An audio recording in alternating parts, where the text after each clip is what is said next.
Hello. I just came back from a hot yoga class. Gonna take a shower. Stinky. It's been a beautiful last few days. A lot of transformative change, transformation with myself and some of my clients. But I've been and friends and family, definitely. I've been feeling this amazing energy that I feel like a lot of us are going through, which is grounding and nesting. So there's a lot of light and there's a lot of gifts and purposeful action that's coming through us all. And funny enough, I have my calendar behind me with purposeful action and things that I need to make sure I remember. And so there's a lot of action and energy of taking action and making things happen coming through. And I feel like for a lot of us, but not in a sense of taking action on the things that are coming through, but nesting, creating a little nest, a little cocoon, a space, a sacred space for whatever's trying to come through, come into our bodies, creating an alignment, creating a focused container that is able to then bring through this energy, right? And that may look like a few different things.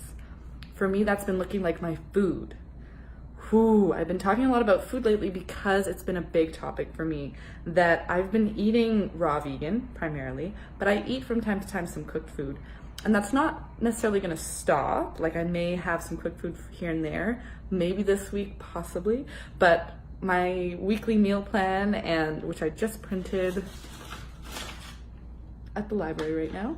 Just gonna sneak peek of what it looks like. Because I actually offer meal planning for people who are interested. And so my meal plan, for example, is all raw vegan now. And I've been kind of teeter-tottering on it because living in the city, eating raw vegan is not the cheapest. Because grocery stores don't really sell in bulk, right? They sell individual things, and sometimes they're quite pricey depending on what's in season. So I've been resisting it because of the monetary aspect of it, not necessarily, and also because of the physical aspect of it. But I notice every time I don't listen to that, and I don't allow myself to really live that beyond whatever else blocks my way, and just trusting that Spirit's going to provide me with what it's guiding me to do, wink, wink, nudge, nudge, then I will be guided and the money will come and things will just happen. Because when I do eat clean, for me, which right now is raw vegan, I wouldn't recommend going into it right away. If you were, if you're eating a lot of cooked food, if you're eating a lot of things that your body's not good, doesn't feel well with, doesn't feel good with, because it's a pretty intense cleanse and it's a pretty intense lifestyle. It's basically eating love without any chemicals, any byproducts moving through your body, and you get to see all your shit. So yeah, food has been my space holder and container that I need to create around myself for this process.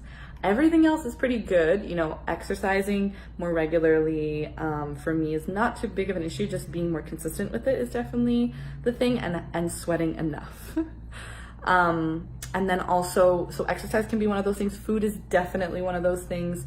Your space where you're living is one of those things. The people that are around you, that you're surrounding yourself with, is another one of those things. So really looking at your external environment as a reflection of what you're allowing yourself to have inside, or what patterns and beliefs you're allowing yourself to play out on the outside and the external world. Sorry, my hand is slipping with this phone. There we go. So I ask you today, or for the next few days, to look at that pattern, look at your life, and see how the universe, Spirit, is asking you to create a container for your purpose, for the life that's wanting to be lived through you, for the action steps that want to come through you and act through you, and the mission that you're here to live that's wanting to birth itself through you. What kind of nest are you creating? What kind of space are you creating for yourself? What does that space need? And are you listening to the guidance to make that space happen? If I could ask you right now, what is one thing, or let's say 3 things, that you could do right now to create a better space for whatever's wanting to be birthed through you. And if you don't know if there's anything coming through you, maybe let's start with that. Let's start. Is there something being birthed through me, or do I need healing right now? What is it that I need? Asking the heart, coming into that space, and just really feeling what the energies right now are offering us, because really they're offering kind of an initiation. And I'm so honored and grateful that I get to be a part of that for a lot of people, initiating them onto their path, and not me necessarily, but the space that I'm holding for them to help them find their initiation within and around them, and with the beings that are wanting to work with them, right? If you're one of those people, you know where to find me. So on that note, see you later. Have a great night, and I will talk to you on the next one. Like this video if you enjoyed. Comment below with if you're being initiated, and I will talk to you soon. Bye-bye.